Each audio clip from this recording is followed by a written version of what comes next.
I want to say thank you to all the organizers. It's a real blessing to be here. Thank you to all of you for coming.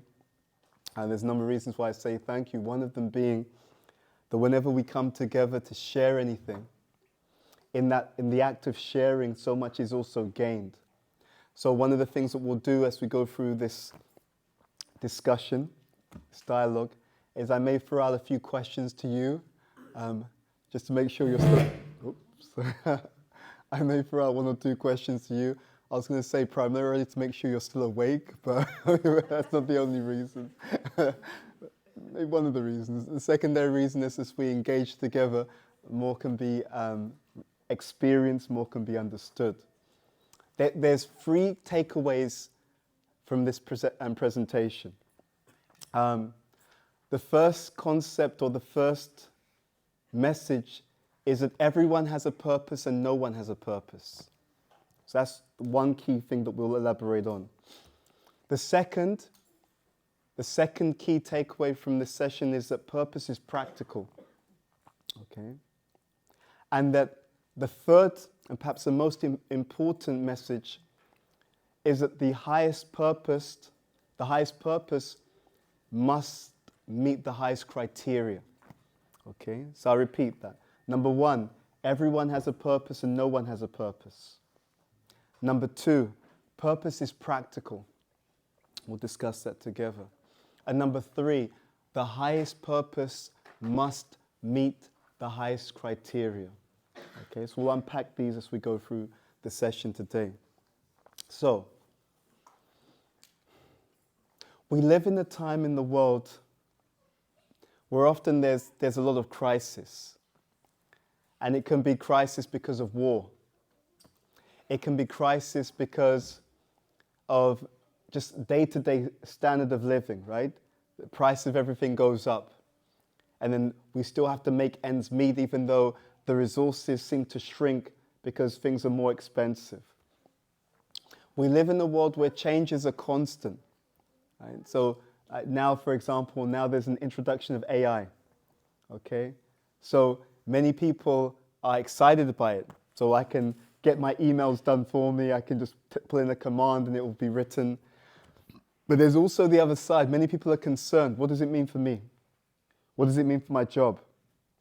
What does it mean for my day-to-day interactions? Right? Even now, many organizations are worried because of security, cybersecurity.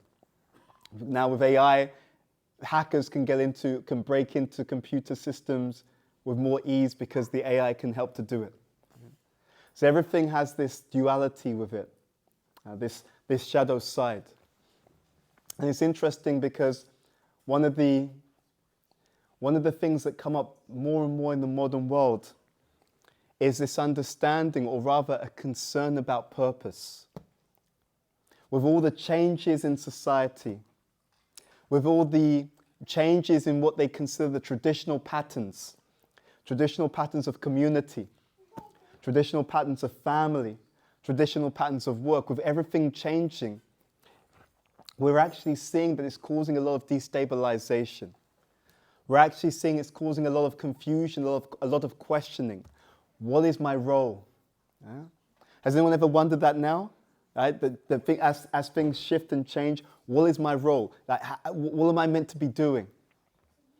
And it is interesting because in this world where there's increasing focus on this question of purpose, that within all of the chaos for meaning and for understanding, we have perhaps one of the greatest gifts, the greatest jewels, or greatest philosophical understanding of purpose. And that gift is given in this ancient literature that we call the Bhagavad Gita.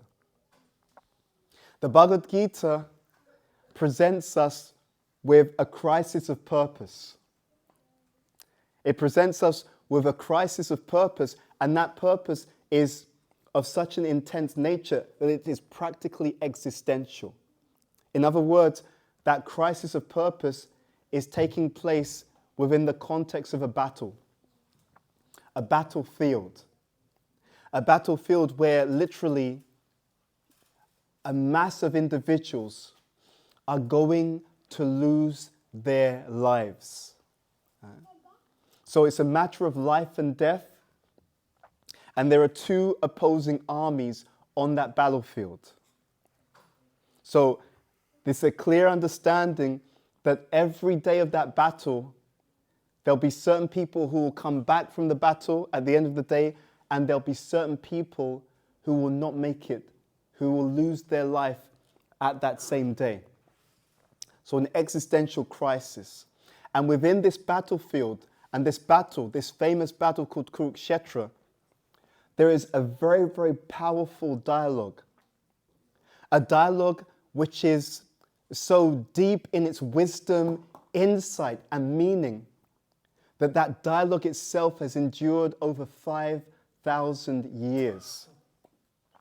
And that dialogue is a dialogue that takes place between Arjuna, who is a great warrior, but also a great friend of who? Of Krishna. And in this dialogue, this enduring dialogue, which has been unpacked by humankind since that 5,000 year period, and which has consistently given great gems of wisdom, and which has consistently illuminated the lives of millions of people across the globe for thousands of years. Within that dialogue, we have the clues.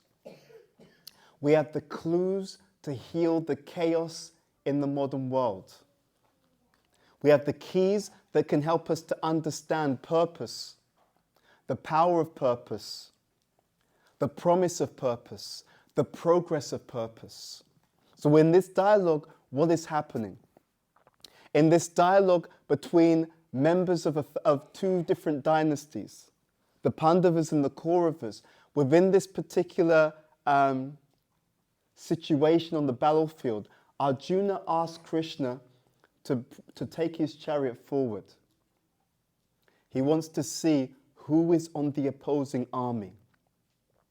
And as this dialogue unfolds, Arjuna, recognizing that on his opposing army are not some strangers, not some people that we don't know. When he looks upon the opposing army, he sees his own family members. Not only his own family members, his worshipable elders. Not only his worshipable elders, the very personalities who taught him the skills and the expertise that he is being asked to use on that same battlefield. Now, sometimes we argue with our family members, right? Sometimes the people that we are friendly with, sometimes we don't see eye to eye. But they're not trying to kill you, okay? You understand? It's a different level of calamity, right? You know, sometimes we think our family members, sometimes we think, why are you my family? Okay, what did I do that caused me to be born in your connection? I'm not quite sure what I did, you know? If I knew, I would undo it, okay? We sometimes think like that. But they're not trying to kill you, okay? So it puts things into context. That's the first point. So we have some context. So it's always interesting. It's always interesting for me when we look at the Shastra. It is so steeped in meaning. There are so many deep layers of meaning. Even this first layer is so powerful because everything we experience is experienced in context and it's experienced in contrast. Believe it or not, the way we feel about our day-to-day life has a lot to do with how we come across these ancient teachings. Strange thing to say, absolutely true. Let's just explain it. So I was studying something. I can't remember what it was, but actually I came across this knowledge about retail stores. I know it sounds really, really weird. Like, what's that got to do with Bhagavad Gita? Bear with me, okay? Bear with me. I came across this understanding about retail stores and how the retail stores are set up. And there's a whole psychology that they use when they set up the retail stores. And so in this, I can't remember what it was that I was reading, but they explained that, for example, men's clothing stores, right? You know, some men's clothing stores and they'll have, you know, casual wear and they'll have suits and different things. So in this study that I was reading, it pointed out that a well-designed retail store, when you go into a men's retail store, the more expensive suits will be the first ones that you see. Okay? You see the more expensive suits first. And that's deliberate. The reason why you see the more expensive suits first is because you may see, let's say you see the first suits and they're £1,700, whatever it is. You see them, okay. You go further into the store, the other suits, £500, £400, okay? Now, the psychologists who designed the layout of the store, they know that when you first see the more expensive items, subconsciously it sets the benchmark, right? So the first items are the more expensive ones. Now, you go further into the store, you see the other suits. The other suits, 400, 500. Your mind, consciously or unconsciously, compares the other suits with the ones that you saw first. So in comparison to the £1,000 suits, the ones which are 500, they seem relatively reasonable. You understand? Right? Because it's created the context. And because it's set the bar high, right, this is the first standard, so when you look at the other things, you're comparing them consciously or unconsciously to something else. And because of that, the other suits, and they're not expecting you, by the way, to pay for the £1,000 suits. They're trying to get you to buy the £500 or £600 suits. And they know the way to do that is to make sure the first few suits are the most expensive, so you'll see the £500 suits as reasonable by comparison. That's the point. Reasonable by comparison. Okay, now what does this have to do with the Bhagavad Gita? This Bhagavad Gita is on a battlefield. When we understand some of the dynamics and challenges that are there in the battlefield, and when we really get into Arjuna's dilemma, it puts our situations, our daily challenges, it can help to put those also in context, in perspective. We think we're dealing with the issue itself. Wrong. We're dealing with the issue in the context, right? So everything we experience, we look at it in comparison to something else, consciously or unconsciously. And it's that comparative analysis that has a huge role to play in the way that we experience life and in the way that we experience the world. Yeah? I was reading something by my spiritual master. He was writing, he said, from time to time, it's a good practice to go into a hospital and to see people who are dealing with certain issues, chronic illnesses, or to go into a place where they are serving, some charity is serving the homeless, in order to put our own lives in perspective. And when we do that, that shift in the way that I'm looking at what I'm experiencing, it also causes a shift in the way that I feel about what I'm experiencing on a day-to-day basis. This is the power of perspective. So sometimes, even within our own tradition, we don't really understand, or we fail to accept the gifts of these teachings. These teachings are gifting us so much more than we realize on the surface. But just like a swimmer, if I'm on the surface, I experience one thing.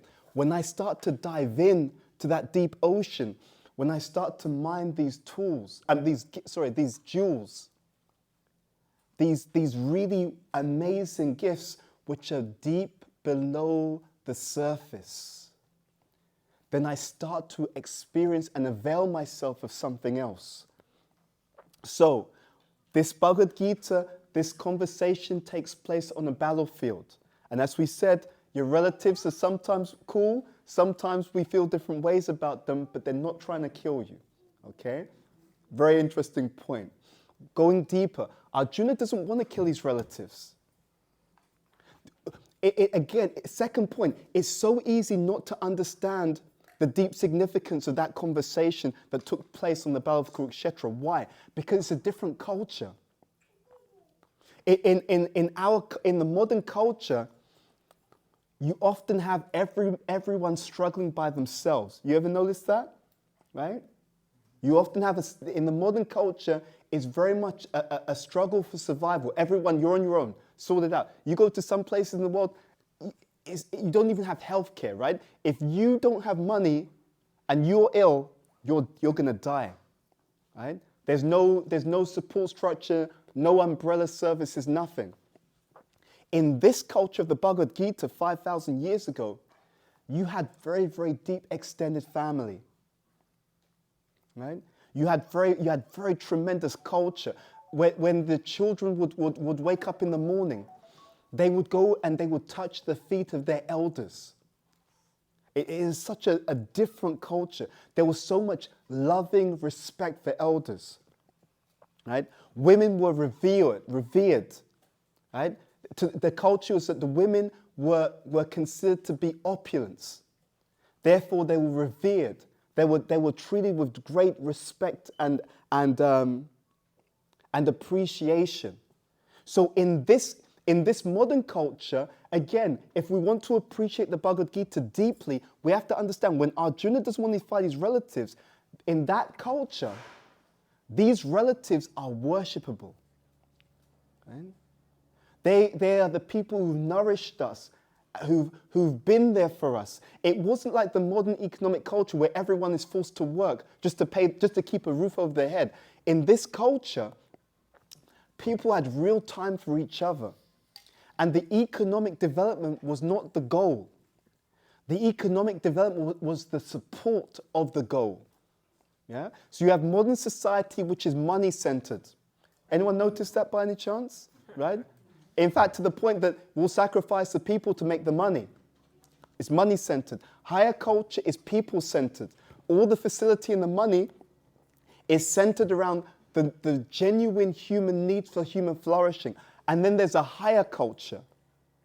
The highest culture is God-centered. Right? So we've devolved as a human civilization from a God-centered culture, not even a people-centered culture. Now it's not even about people, it's about profit. It's about commodity. And if people are considered a tool, the people are treated as a resource. Have you ever noticed that? Right? You know this word that we band around so much in human society, human resources. Think about that. The human becomes a resource. We buy, sell, we just use, and then if you're no longer any use to us, then we'll just throw that away. This culture of the Bhagavad Gita is a very different culture. I can see some people smiling about that. I think you know what I'm talking about. This culture of the Bhagavad Gita is a very, very different culture. So that makes this reluctance of Arjuna more intense, even more profound. I don't want to kill my relatives. In a culture where they've nurtured me, we worship them, they've cared for me, they've trained me carefully. They've been there for me, fully present, emotionally present, physically present, financially present. In every way, they've nurtured me. And now, not only am I being asked to fight against them, I'm being asked to fight against them by the Supreme Personality of Godhead Himself. Most people, their concept of religion is that God's all about peace and love, right? Peace and love, man. It sounds like almost like hippie culture, right? Peace and love, like that. We want peace and love. Bhagavad Gita is very different. Christians like, dude, kill them. Kill them all, right? Fight. You see those people on the other side? Make sure they die, right? It's a miracle we're even considered a religious thing in one sense, religious movement.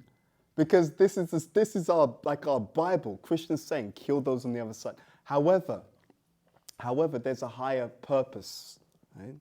There's a higher purpose to that. What Krishna is telling Arjuna, he's telling Arjuna to live according to a higher purpose. And this, if we can understand this, and if we can not just understand, We see so many people in so many communities, in so many circumstances, having an understanding that is superficial. If we can live according to a higher understanding, every single one of us can literally supercharge our lives and supercharge our progress and supercharge our happiness.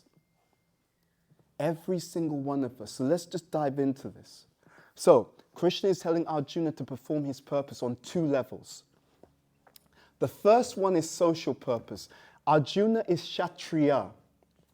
Kshatriya, this Sanskrit word Kshatriya, it means one who protects others from harm. Just like this, if your child is being attacked, you want the police to come and protect the child. You understand? So whether it's an army, whether it's police, whether it's warriors, their job is to enforce the law, to make sure that people are protected. And it's very interesting. We're here talking about community.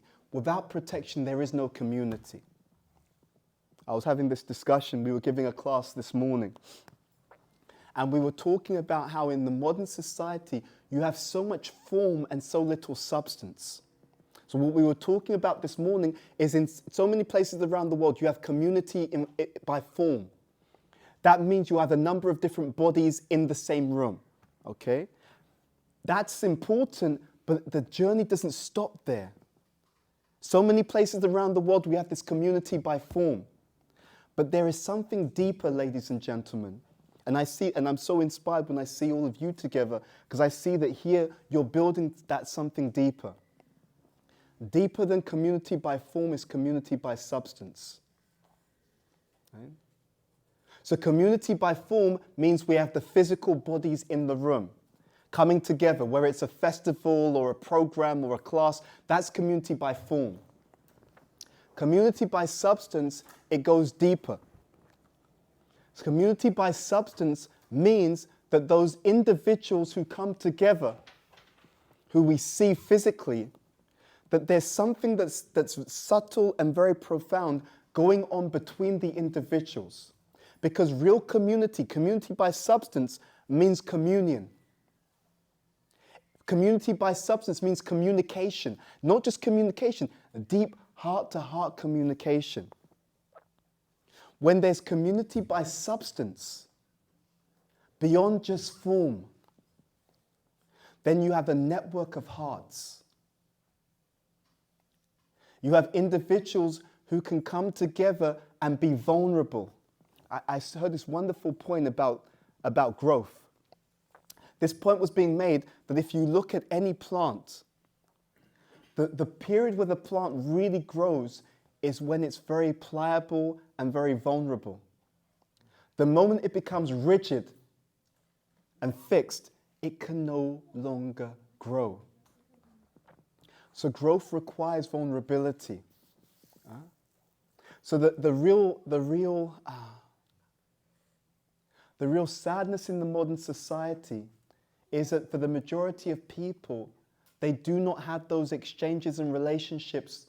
They do not have that trust where they can actually put themselves in a space of vulnerability.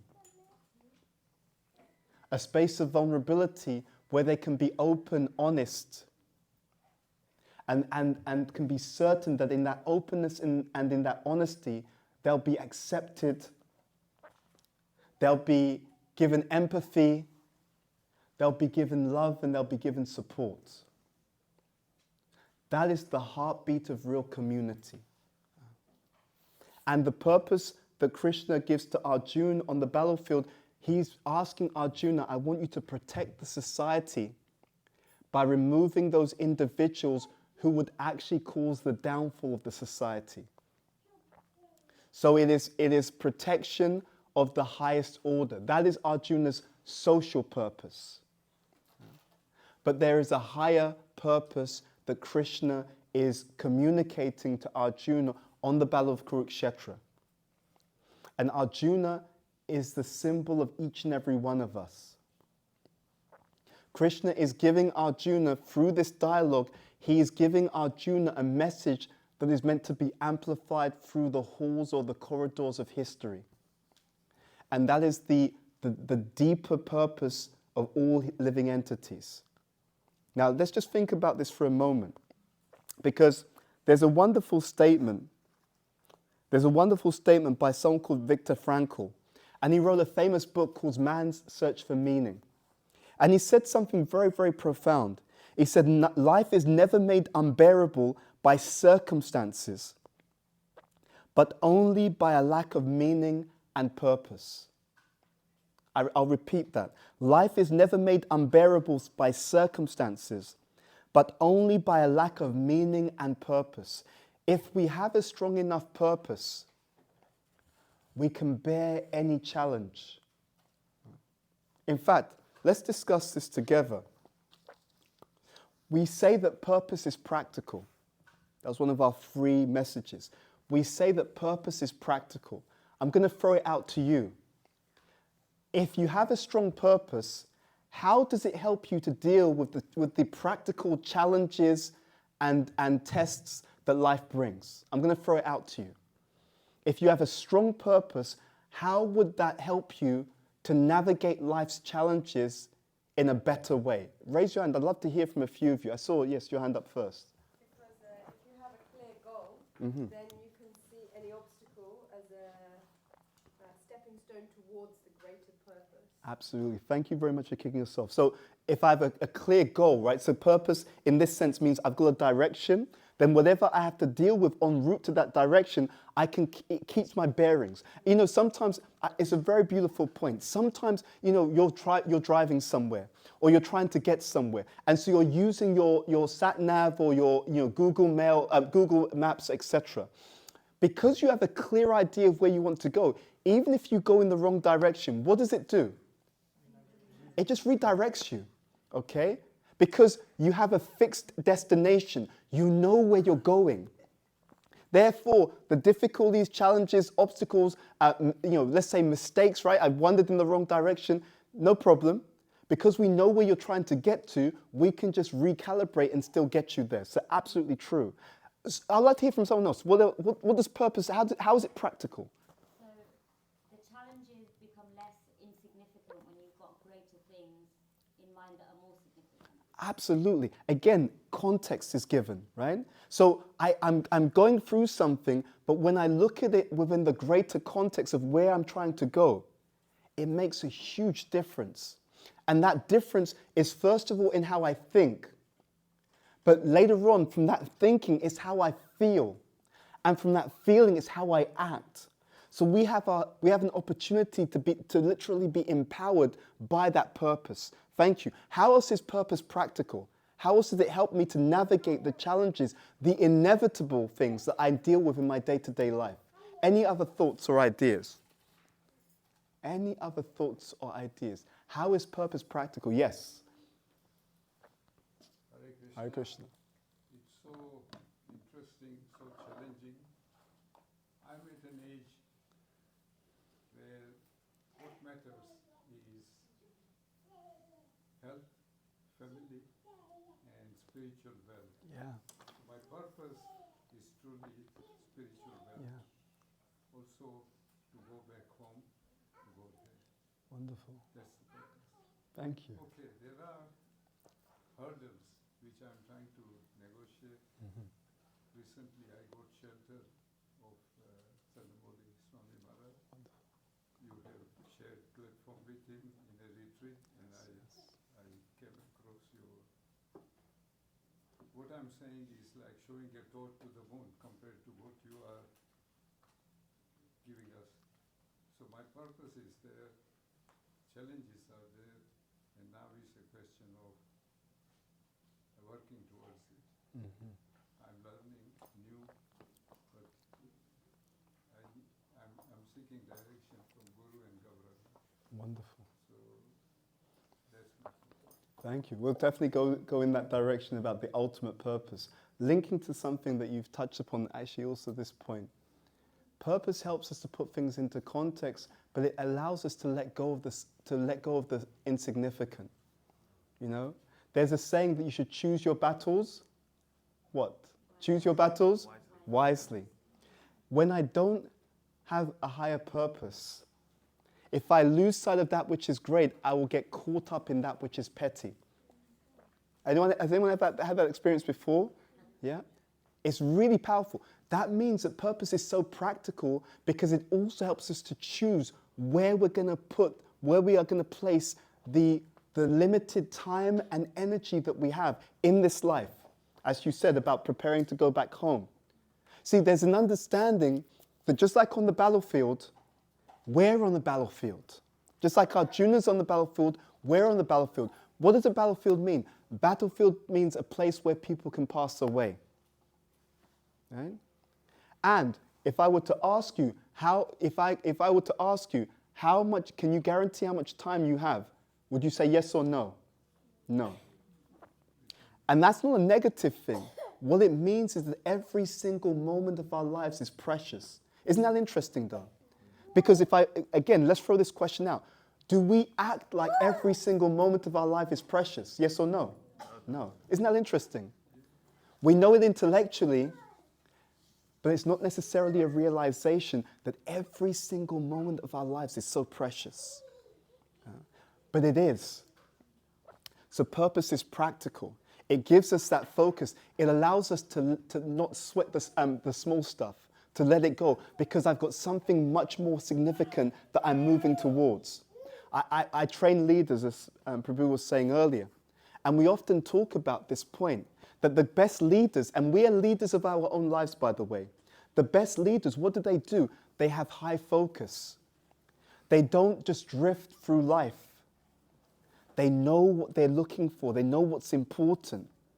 Think about that.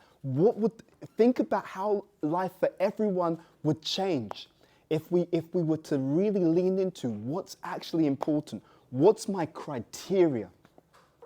What are the really important things in my life?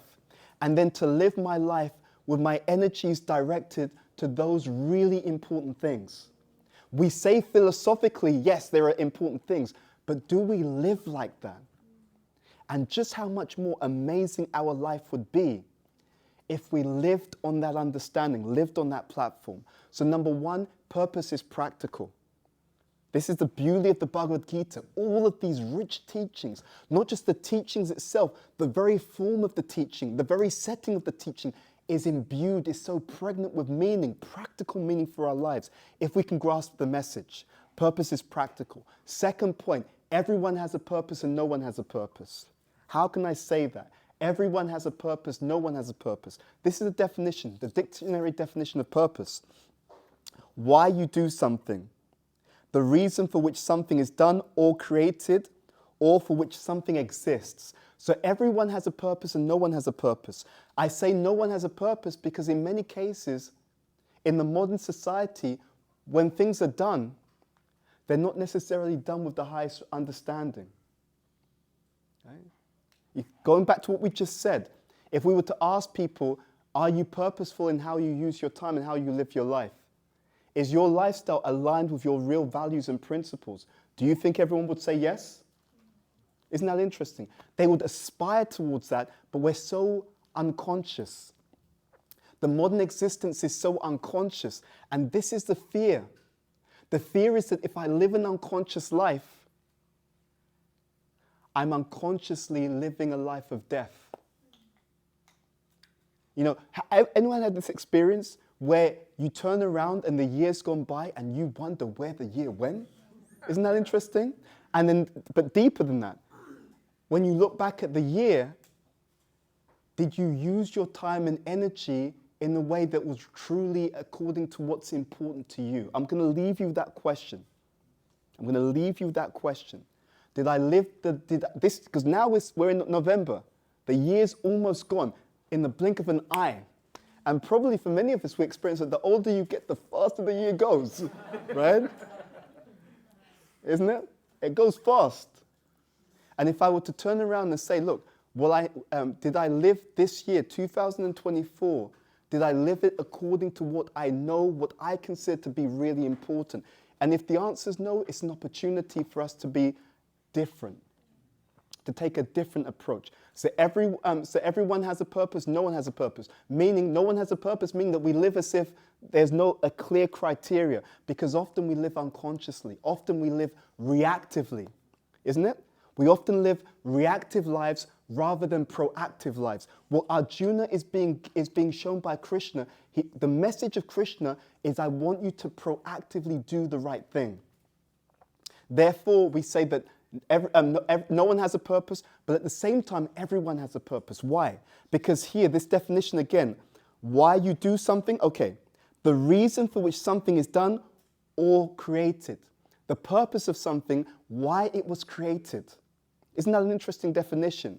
The purpose of something is the very reason why that thing was created. And here we are, in this world, in this universe. We see around this universe, around the creation, that it has all the hallmarks of design. So therefore, an intelligent person will now consider the world has a design, which implies that the world has a purpose.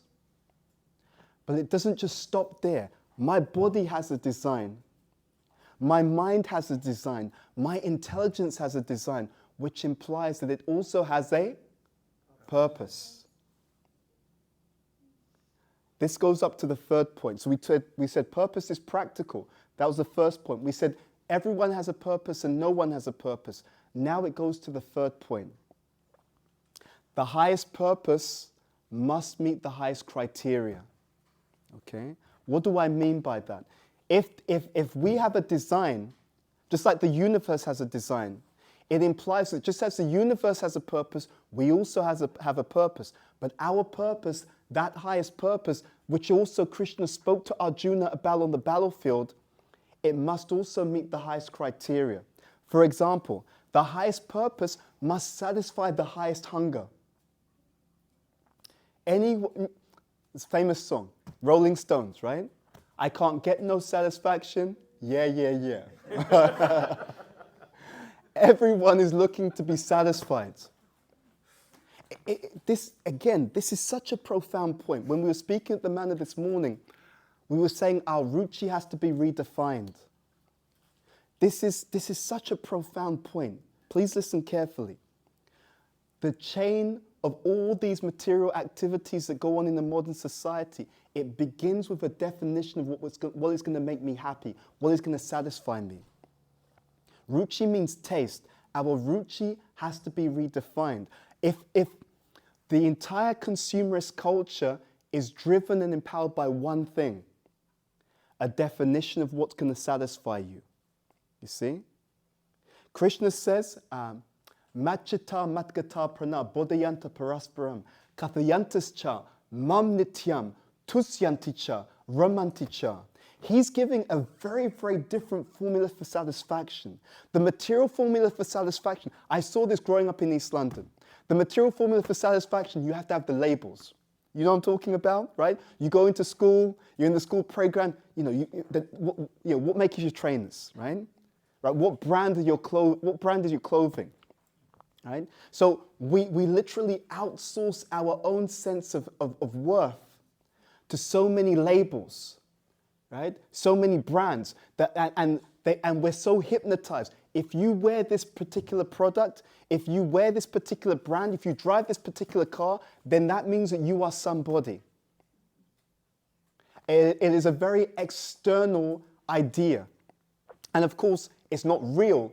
All it is people want to make money off our insecurity. What Krishna says to Arjuna is something completely revolutionary.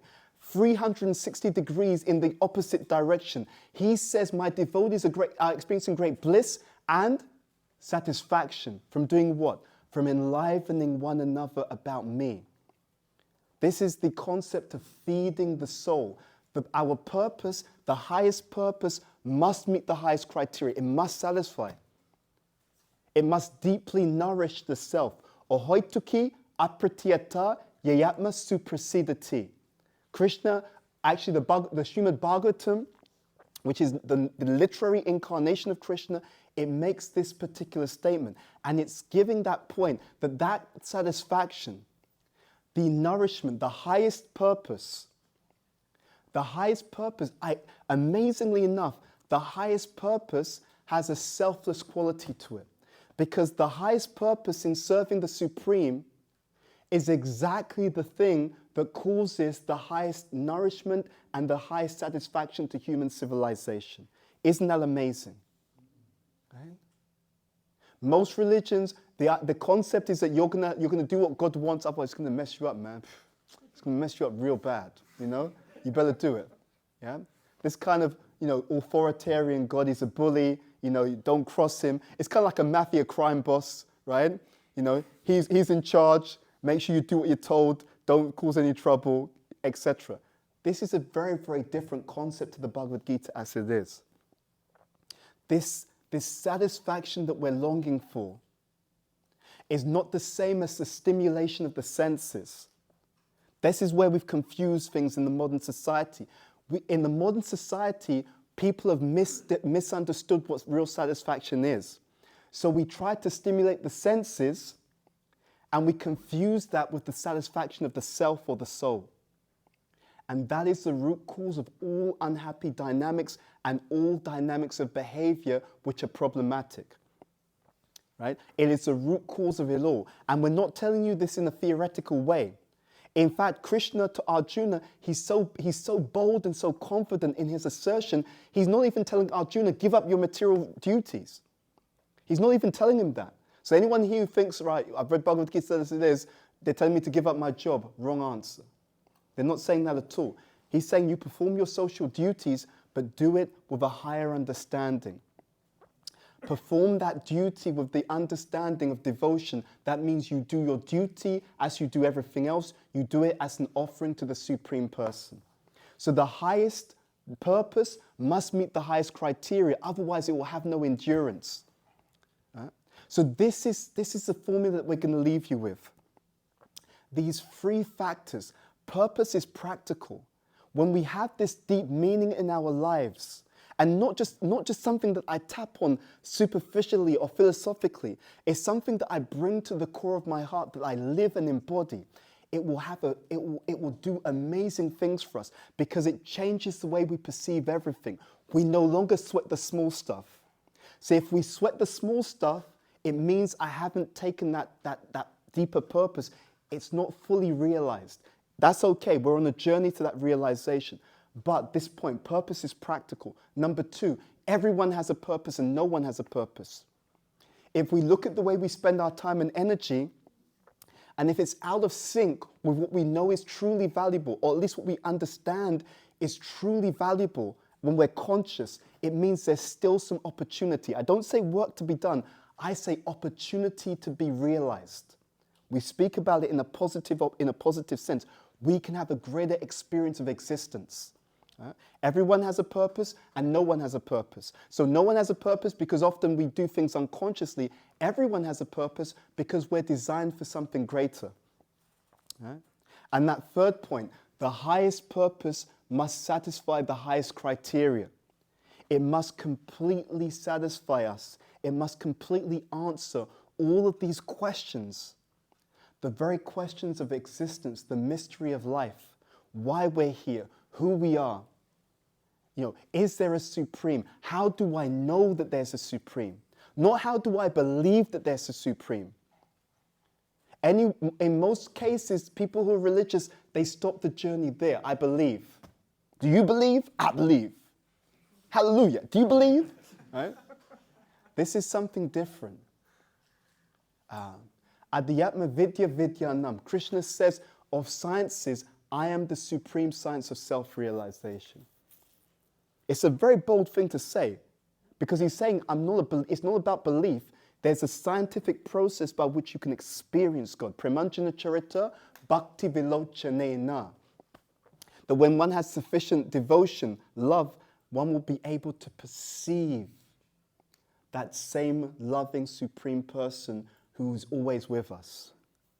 So this opportunity, these get-togethers, these sanghas, these are opportunities for us to have realization.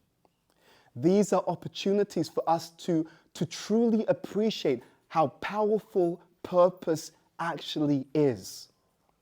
And not theoretically, but to take it deep into the core of our hearts by practicing it. And the easiest way to practice and to realize that deeper purpose which will satisfy, nourish you, right? I really want to emphasize that will deeply nourish you and strengthen you in good times and bad times. The easiest way to experience that is to chant the names of Krishna. Hare Krishna, Krishna Krishna, Hare Hare. Hare Rama, Rama Rama, Hare Hare. This ABC formula that I'm sure you've heard before. The C is the chanting. A is the association. To really build community in a heart-to-heart way, loving exchanges, real exchanges with sincere devotees. The A is association, and the B is the books, the Bhagavad Gita as it is, but not the Bhagavad Gita superficially. The Bhagavad Gita practically. The Bhagavad Gita in the heart. There are these two kinds of books. Many people have heard about the Bhagavad Gita as it is, but we often read the Bhagavad Gita as I am. Okay? Because if I'm superficial, I'm going to read it superficially. Okay?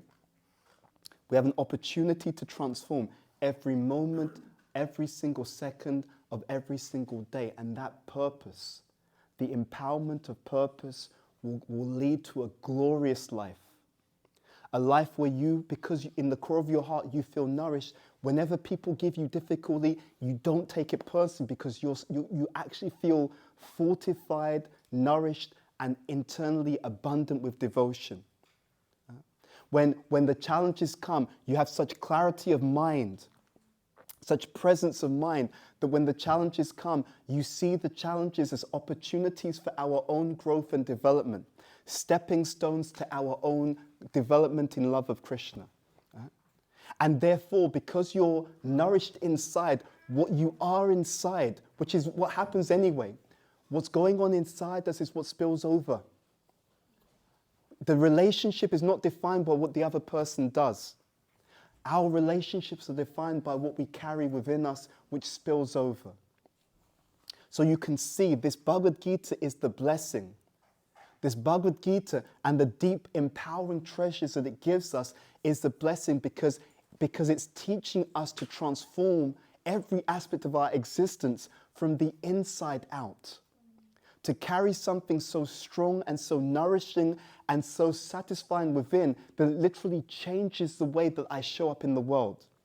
It changes the way that I think, the way that I feel, the way that I act, and ultimately it carries us back to that spiritual platform in Krishna consciousness where we experience directly, not theoretically. We experience Krishna's presence, Krishna's love, and we constantly emanate and share that in every word, deed, thought, and interaction we have in community. So thank you very much for listening as we empower ourselves to move in the right direction by understanding purpose. Hare Krishna.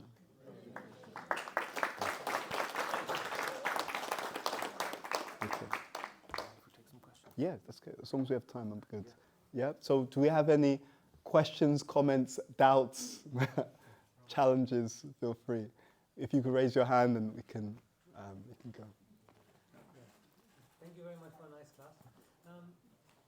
I agree with everything you're saying. In terms of having purpose, it really gives you clarity and brings in a happiness. And one of the things I found is when you help others come closer to Krishna, that gives you inner satisfaction. Absolutely. Seeing others blossom in a different way. Sorry. So seeing others blossom and come closer, even if by a small way towards Krishna, brings you inner satisfaction. If you have a family member who maybe doesn't have purpose, do you have any practical guidance as to how they can discover what their purpose actually is? Thank you very much. So, I've thought about this over many years. I find that if we want to help anyone, the first thing we have to establish is that we are their well-wisher. So it's like I want to deliver a gift to someone and they're on the other side of the bank. The first thing I have to build is a bridge, and the bridge is the relationship. So before we are able to help others, we have to see that They understand that I'm on your side, I'm your well-wisher, there's a relationship. So that's the first point. Because by the relationship, they become open. Now, the second factor is the best way that we help others is by living whatever we want to teach ourselves. Right? That's a really important factor. So if I want to help others to understand purpose, I have to be that role model by living my own purpose. Right? So you mentioned Krishna consciousness. If we talk about the highest purpose, which is to develop our love for God, our love for Krishna, then they should see how by me living in that way, how it's making me a genuinely better person, a more loving individual, a more tolerant individual, a more selfless individual, a clearer individual. That should be so palpable that in itself is the offering, you know. My spiritual master, he was interviewed by the Washington Post many years ago, and I think it was around Valentine's Day, and so he was making the point. He said the greatest gift that we can offer our partner, our family, our community, is our own upgraded character, you know. So what I am is actually what I'm offering. That's a really important point. Now, that said, if we now talk about the specifics on a social level, then we just look at people's talents. Krishna says, I am the ability in man. Right? I'm the ability in a person. So sometimes on a social level, if we want to help people to understand where they can make a healthy or wonderful contribution, we look at what are the skills, aptitudes, and abilities that they have, and what are some of the opportunities or roles which will allow them to fully offer those. And that's on a social context, and that can also happen in Krishna consciousness. In Krishna consciousness, our communities of service, we can also see, what can I offer? How can I contribute? For some devotees, they're very good at organizing, so they can offer that. For some devotees, they may be good at teaching and understanding and conveying knowledge. They may do that. Whatever it is, anything that one has, because that is a manifestation of Krishna. His ability in man. So whatever talents one has, that is a deity. That talent is a deity. And by offering that talent in the service of the Lord, we're actually also offering back to Krishna that which is one of his manifestations or one of his potencies. So does that answer your question? Thank you. Okay, who's next? Thank you very much for the class. My question is more about, sometimes in life we have like an aspiration of what we want our purpose to be, but sometimes it may not be kind of, not that we know it, but it may not be for us, or it may not be like within our nature. So how do we kind of remove the bias from finding your purpose and get something that's neutral, but also something that is truly in alignment with who we are, without having an unrealistic aspiration? Yeah, that's a very good question. I'm just meditating on what you're sharing. This is actually the power of community. When there's real community, real communication, real communion, then we can get so much rich perspective. We know this, we have this experience, that when your friend's going through something, it's easier to solve their own issues than to solve our own. It's because we've got perspective, we're not emotionally involved. So when there's healthy community, we can bounce off people. This is what I think I could be doing, right? What do you think, right? We've got a relationship. I know you're my well-wisher. I trust you. What do you think about that? And what I've experienced in my own devotional life is that when we have that sincere desire, and when we have sincere relationships, and when we're sincerely open with the devotees, especially the devotees who've got maturity and some knowledge in this area, it's important, it's a qualification, then Krishna speaks through those devotees and helps us to understand what we should be doing. Krishna is such a loving personality. He's so willing to help every devotee. We just have to show, I'm open to what you have to share, Krishna, you know? And that message, that we can consider that the devotees are like the messengers of God. So by proper inquiry, also through scripture, right? Scripture will give us understanding, because what Krishna sees is, he sees the Bhavagrahi Janardana, he sees the essence of a devotee's service. He sees the essence of your endeavor. He sees, you really want to know? You really want to know? Okay, because you really want to know. And the sign that we really want to know is not just a desire in the heart. When the desire is strong, it manifests in activity, right? He knows that you want to know, you sincerely want to know because you're making the endeavor to ask. You're making the endeavor to look into the scriptures. You're making the endeavor to research. Oh, he's serious. Because he really wants to know, I will reciprocate. Does that answer your question? Yeah. Thank you. Thank you, sir. Okay, who's next? Hare Krishna. Hare Krishna. Always nice to see you. Likewise, Hare Krishna. I was just going to ask, how does a person's karma play out in their purpose? Wonderful. So, for example, you have a person who maybe their nature would be to be, I don't know, a pilot. And they somehow ended up in a degraded area. They didn't get the education that they would have liked. And opportunities materially haven't manifested for them. But they have those propensities. So how do you consolidate and guide someone who has a purpose, but by circumstance they're not able to achieve that purpose? Great question. So there's a couple of things here. First of all, karma means activity. So karma, in the usual way of looking at things, people think about the reaction to something. That just means past activity. But karma also means present activity, present work, right? So there's in the 3rd chapter of Bhagavad Gita, it's called Karma Yoga, right? It's about how to engage your work in service of the Supreme Personality of Godhead. The lucky thing for us is that Krishna has created the universe and created, all the living entities in such a way that your propensities can be applied in a variety of different ways. So I teach, right? But I'm teaching leadership in a particular organization. There are other people, they teach in this school. They're still teaching. There are other people who have a similar propensity, but they're scientists. There are other people who have a similar propensity, but they are researchers. So you have a certain sphere of gifts and abilities, but it can apply to multiple environments, multiple scenarios. So it's not just that if one opportunity is not available, that's the end of the story. No, there'll be multiple ways in which those gifts can be expressed. And that's the key point. It's the expression of the gifts. Now, that's different to the results or the outcomes of that expression. Right? I was at Bhaktivedanta Manor many years ago, decades ago, and my spiritual master was asked a question about how you can speak to people who need some feedback. Put it that way. He said something very interesting. He said, because actually the person said to him, how do you chastise someone? And he was not impressed by the question. Because and you could really see he was restraining himself from kind of correcting that. But he put it different. He said, you don't do that. He said, what you do is you offer it as a gift.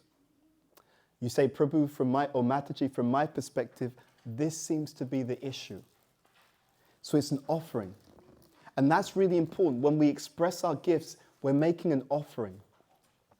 What people do with the offering, how people respond to the offering, the outcome of the offering, the reciprocation of the world from the offering, that's not in our control, and it never was. You see? So we can't control the results. And Krishna makes this point very emphatically to Arjuna. He says to Arjuna, I just want you to do your duty. Don't worry about the results of your activity. And we sometimes think, no, but I want to control the outcome. I want the result to be a certain way. But we have to be very deeply introspective. The reason why we often want the outcome to be a certain way is because we want to be seen a certain way, isn't it? If the outcome's really amazing, everyone will think, oh, wow, he's great, he's amazing, or she's great, they've done this, they've done that.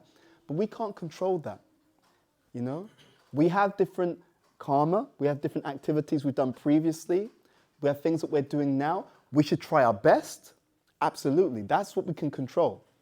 We can control the endeavor, we can control the degree to which we tried our best, that we made our best offering. But we can't control how other people see the offering. We can't control the result of the offering. However, what's amazing is that what tends to happen is if you make your best endeavor, you increase the likelihood that the outcomes will be the best that they could be anyway. So it's a very, very practical thing. Very, very practical. Many people don't make their best endeavor because there's a fear of failure. This is so interesting. The psychology of the Bhagavad Gita. If I don't accept Krishna's words, right, to focus on the endeavor and to let the result be whatever it will be. If I don't focus on Krishna's words, what I develop is a fear of failure. And the fear of failure is because I think that the outcome determines my self-value. If it doesn't work out well, people are going to say he's a failure, he didn't do well, that was terrible. So I identify with the outcome. And because I identify with the outcome, it then affects my endeavor. It affects how much, and then sometimes they've done studies about this. Sometimes students, they will be subconsciously procrastinating. Because then if they don't get the result, they say, I didn't try my best anyway. That's why it didn't turn out the way that it did. Yeah. So it's very, very practical, this Bhagavad Gita as it is. It has so much deep philosophical meaning. Focus on the endeavor, not the outcome. Don't make the mistake of identifying your own inherent value with the outcomes of the activities. Why? Because the outcomes are always based upon so many other factors outside of our control. I know some people, they started a restaurant in 2020. Think about it. What happened in 2020? After a few months into the year, what happened? COVID happened. That restaurant was shut down. No one was in the restaurant, no one was eating anything, right? You put all this money, effort. It wasn't a question of endeavor. Factors outside of our control. You see? So if I don't embrace this deep understanding, then what I'm doing is I make my inherent self-worth vulnerable to factors which are completely outside of my control. Why would you do that to yourself? You understand how it works? It's very, very practical. And ironically, again, as I said, if I just do my best endeavor, I immediately increase the likelihood that the outcomes will be better most of the time. Isn't that amazing? So ironically, it is by not being attached to the outcome that we have the biggest influence on having the best outcomes most of the time. And the moment I identify with the outcome, I actually bring down the quality of the outcome. Any other questions or comments before we close? Hare Krishna Prabhu, thank you very much. That's very deep and insightful. The words meaning and purpose resonated with me 2 years ago when my brother-in-law passed away at a very young age under very difficult circumstances for the family. And I thought to myself how fragile life is. Yes. And how we are here for such few years, really. The world has been here for 1 billion, 2, 3, 4 billion years. Yeah, we have only 80, 90, 100 years.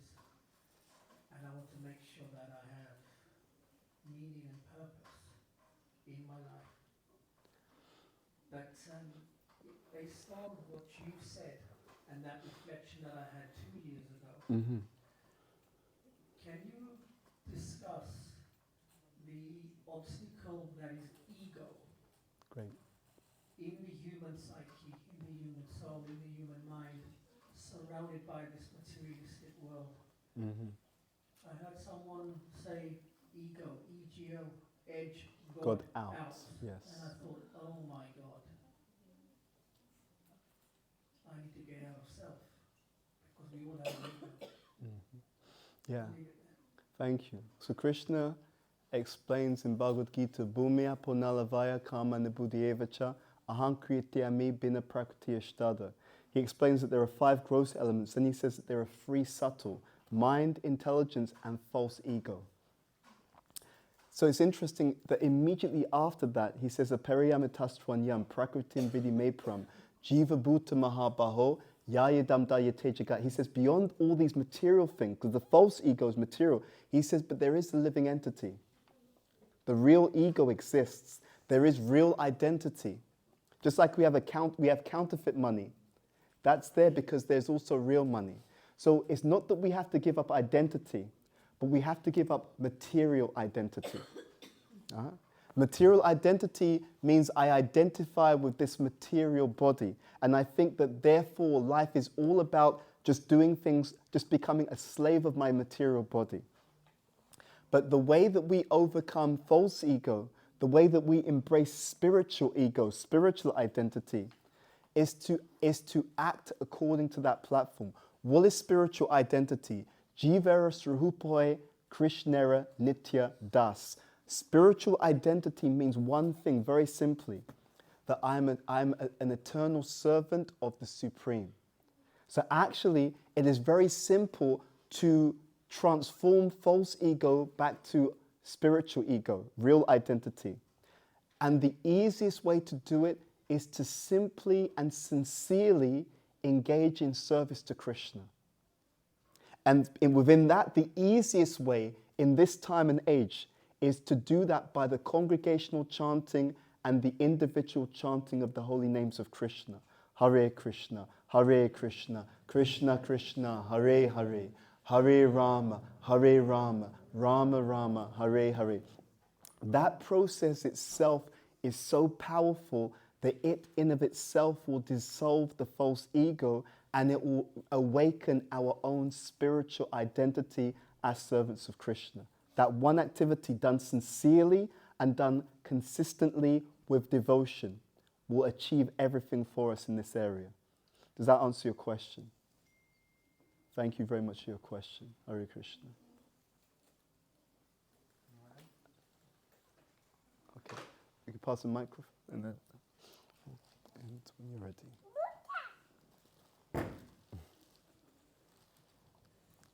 Hare Krishna. Hare Krishna. It was really pointed. We like the bit about not sweating the small stuff because we tend to do that a lot. It's good to remember that.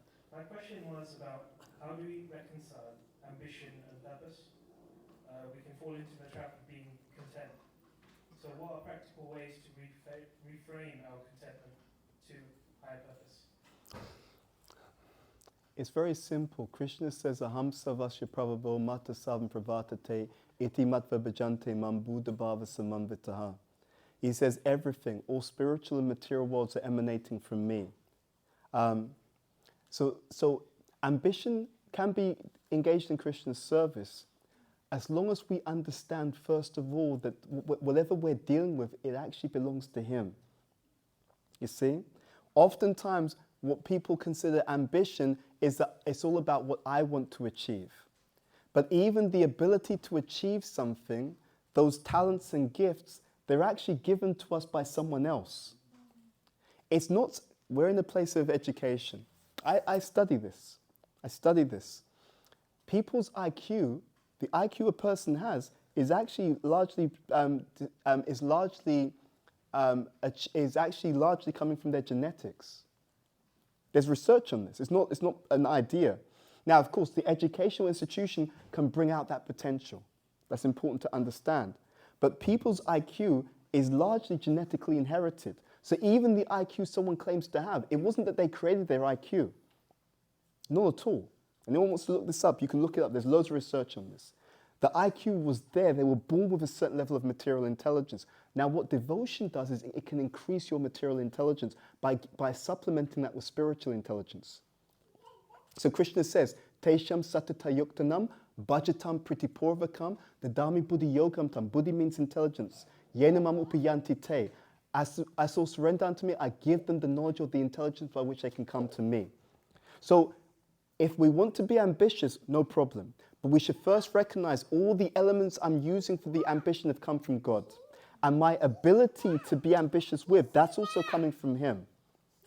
Therefore, whatever I'm ambitiously achieving, that should be also offered.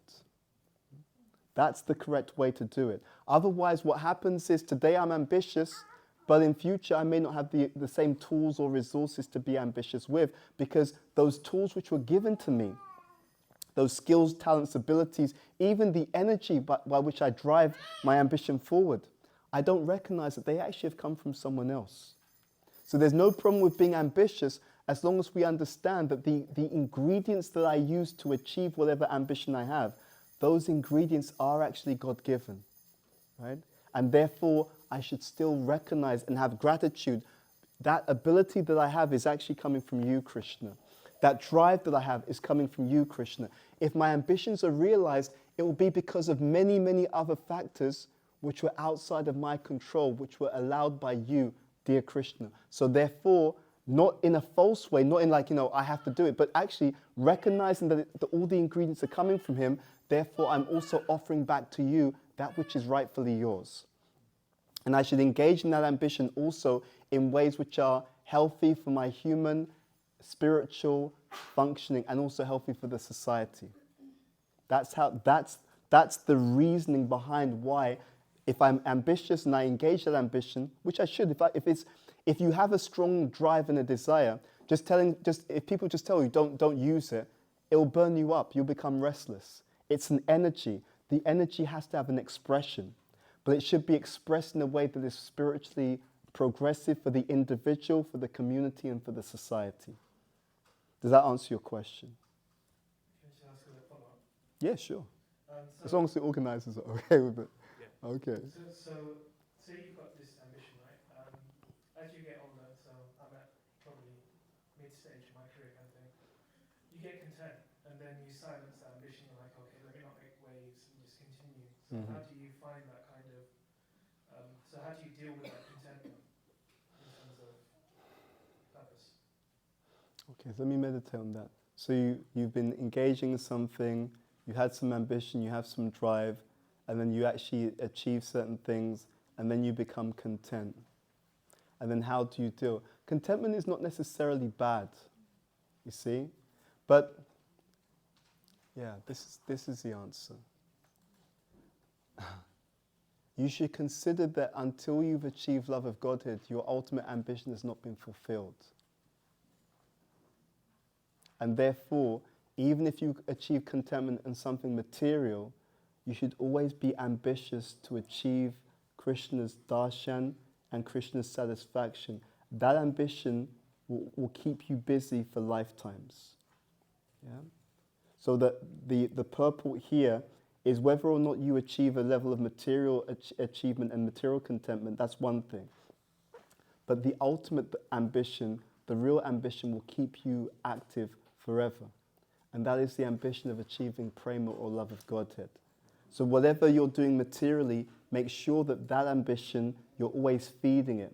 And if you engage in that ambitious process, there'll never come a time where you'll put your feet up and think, I'm done. Because this is interesting as a point. Prabhupada was speaking with someone from Mensa, the high IQ society. So they asked Prabhupada, is God so great that he can create something which is so heavy that even he can't lift it? It's a good question, right? Prabhupada said yes. He said God is so great that he can create something which is so heavy that even he can't lift it, and then he can lift it. And Prabhupada explained that because Krishna is unlimited, his potencies are unlimited, his beauty is unlimited, he's always increasing, he's always more beautiful at every moment. So when your ambition is directed towards Krishna, he himself is greater at every moment, so your ambition will never be satisfied and you'll always move in the right direction. That's the way to go forward. And that's the way to engage the ambitious propensity for the greatest outcome. Okay, thank you for your question. Okay.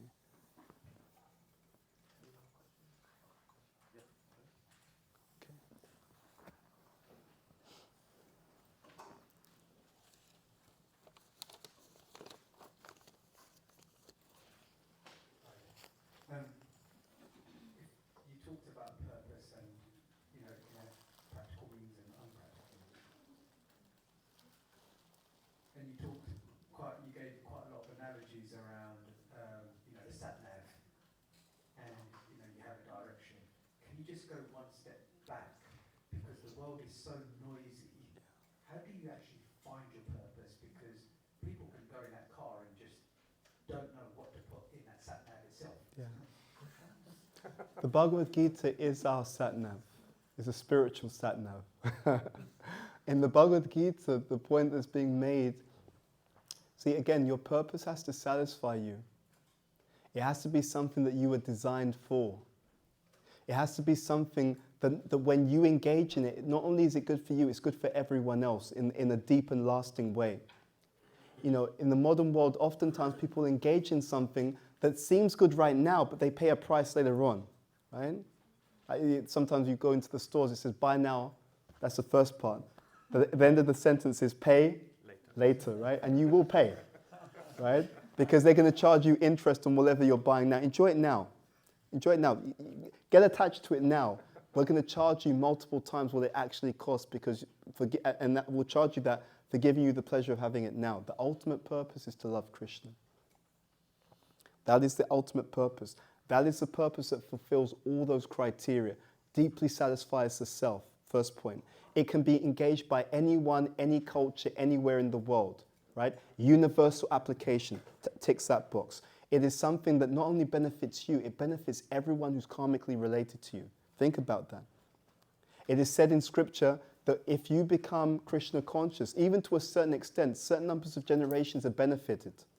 Right? Generations ahead of you, generations before you also, right? So it benefits you, benefits others. Good for the environment. This earth, the number of resources that you have on this earth, they actually increase according to the piety of the people on the planet. So when people act in a sinful way, then actually there's less resources, right? So this so-called resource depletion, people don't know the subtle cause. They think it's just because we haven't organized things properly. That is part of it. But it's also because of the sinful behavior of the people on the planet. So the more people are connected to Krishna, because he's the source of everything, everything is given abundantly. In previous ages, the earth gave much more abundantly than now. Much more abundantly. So the highest purpose is actually to love God, and it's practiced through the devotional service to the Supreme. So as people come together in this Sangha, in this community, if you chant the names of Krishna, if you engage in some practical service to Krishna, you are automatically and already fulfilling the very highest purpose of existence. Just to make it very, very clear. Is that clear enough, first of all? Thank you very much for that. Okay.